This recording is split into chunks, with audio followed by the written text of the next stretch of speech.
Out of all the different meditation exercises that you can do, so we have a whole bunch. There's breath work. That's a very popular one. Why? Because, well, one of the panic preoccupations that people have are respiratory in nature.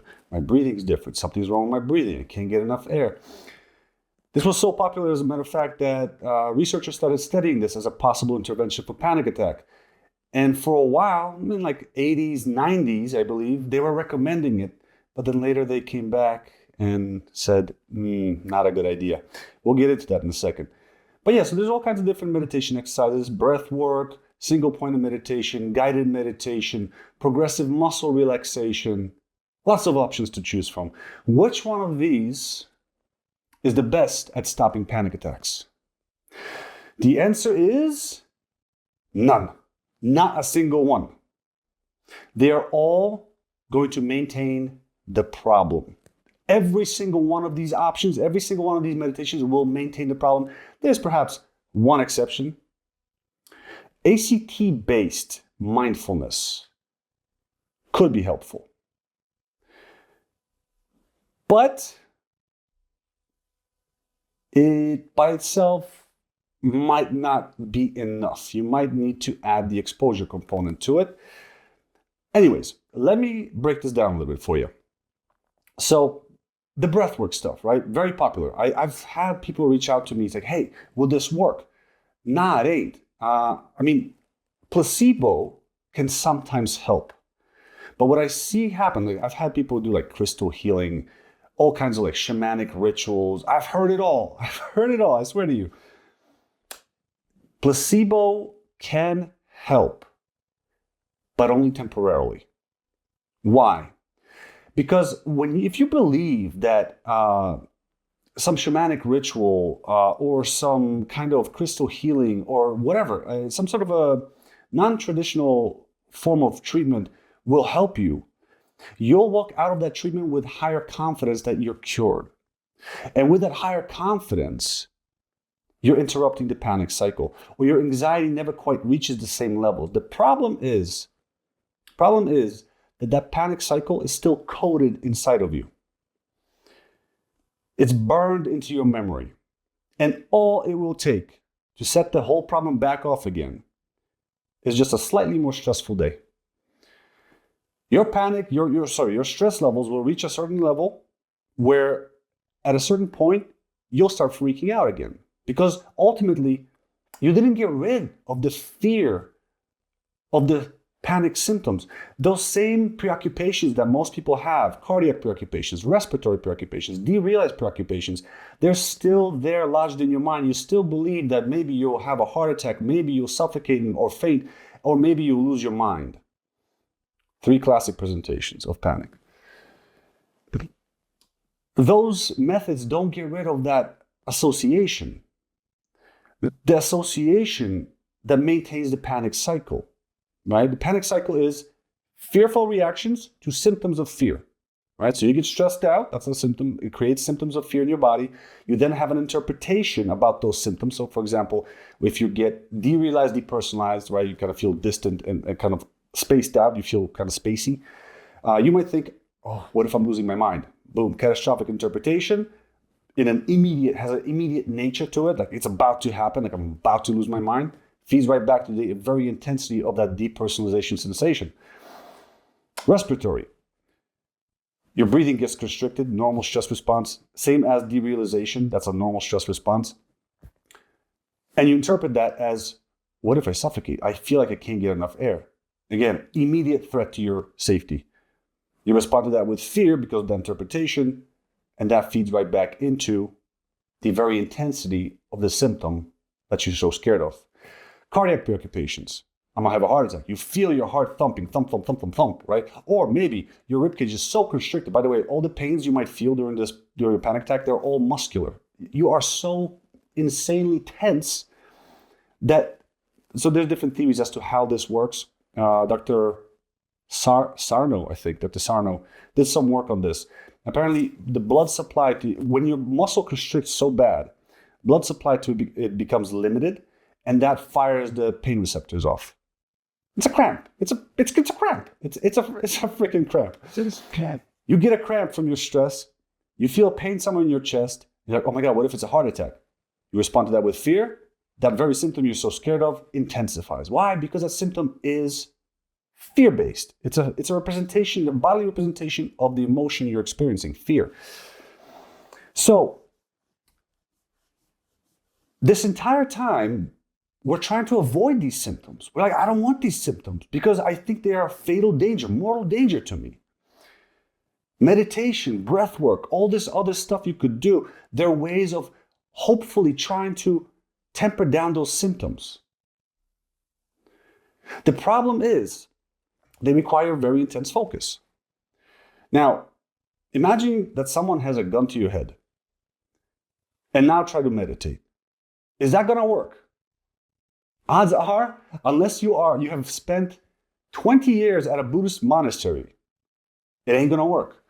Now, there are tales of Buddhists who have studied this for like 20 plus years. And as a matter of fact, one of the myths in the Buddhist literature is that monks used to, as a test of their ability to stay focused, they would go into the wilderness where there were tigers and all kinds of animals that would just want to eat them. They would go, sit down, and meditate on a single grain of sand as an ultimate test of their ability to stay focused. If you're like that, yes, this will work to interrupt your panic cycle. But that takes not just years, probably decades of meditative practice, and we ain't got time for that. Normal treatment, the kind of treatment that we do in my practice, it will take 2 months, and for most people, you experience at least 50% reduction in symptoms. By 4, 5, 6 months, you'll be like, you know what? I kind of got this. This is not really an issue for me anymore. So you don't have to become a Buddhist monk to make use of these meditation practices to interrupt your panic cycle. Now, I said that ACT mindfulness could potentially work. Why? The solution to your panic problem is not to avoid it. The solution to these symptoms that you're trying to manage through meditation, relaxation, breath work, whatever, running your hands on the hot water, running your hands on the cold water, chewing on ice cubes, they are there partially. Well, one, because you're interpreting them as a sign of a catastrophe, but two, because you're avoiding them so much. You're working overtime to make them go away, which creates tension. Your symptoms are pushing this way and you're trying to push that way. The problem is that this force is unstoppable. Your emotional responses you cannot control. So you're pushing against an unstoppable force. And what's that going to do?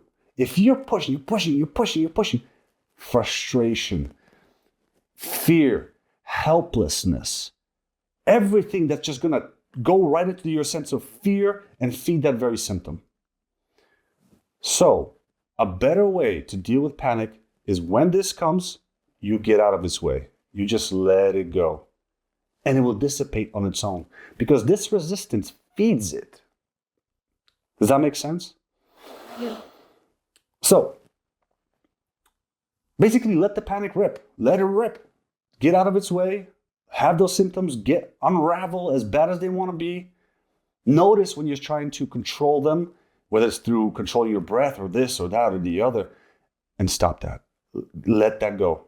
Let that go. Try it. Try it for at least one panic attack. And then try it for a second panic attack and a third panic attack. Like 90% of people struggle doing this off the bat, right? That's why in my treatment, we do it in baby steps. We do systematic desensitization. We leverage the process of systematic desensitization to build up your willingness to your tolerance to these symptoms. Now, I mentioned ACT mindfulness. That can help because ACT mindfulness is actually awesome for interrupting recursive anxiety. Panic is a form of recursive anxiety.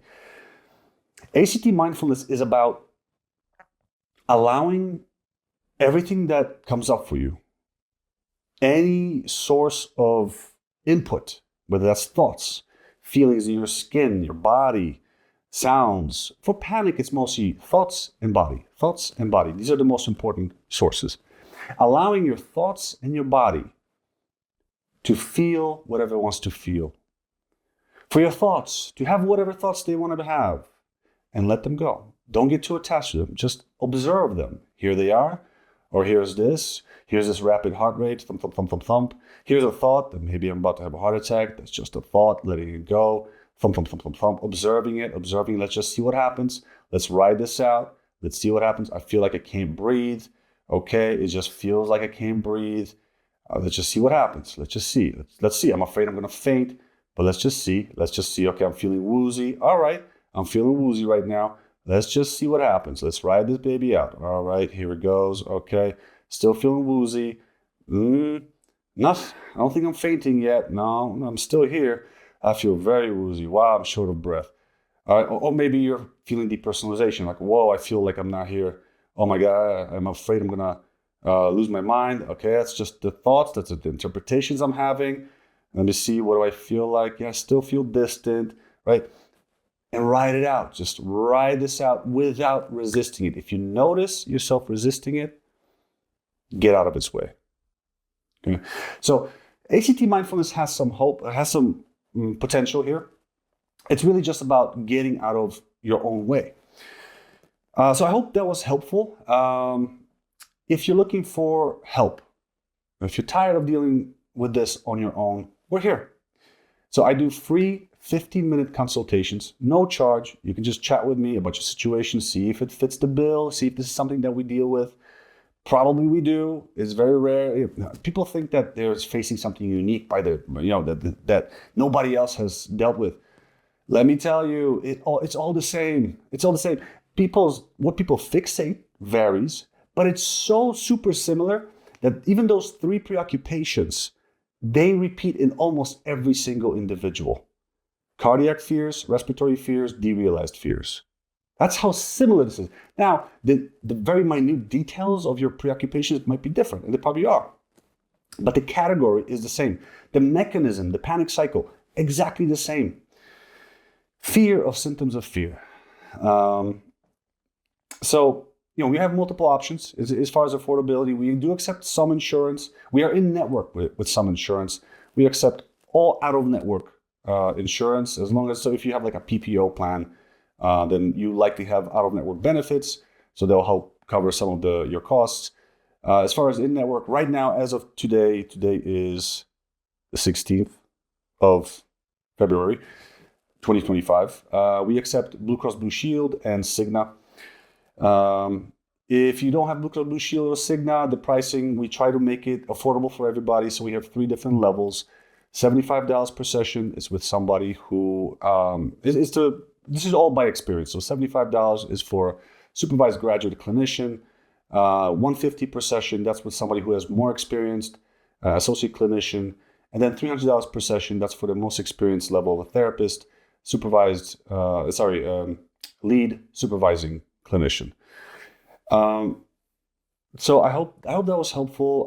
If that's not something that you're up for, you don't want to join therapy, you can always sign up for my newsletter, where I send regularly. We'll send you all kinds of tips, whatever I remember, I can think of, I think it's cool or important. I'll put it on there. And this, of course, this YouTube channel.